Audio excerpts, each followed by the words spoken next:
All right, the drink we're about to make is a Caroli. First thing we're going to do is put some ice in the glass here. And we're going to measure out 1 shot of gin.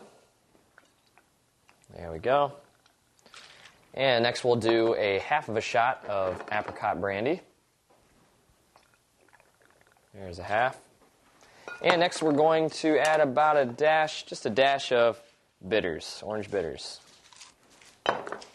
Now we'll mix this up real good. Nothing better than a cold Caroli, right? Nice and mixed up and cold. There we go. And we'll set up our glass.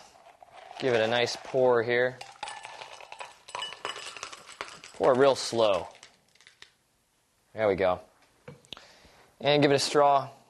You're about to enjoy a nice apricot flavored drink, the Caroli. Bottoms up.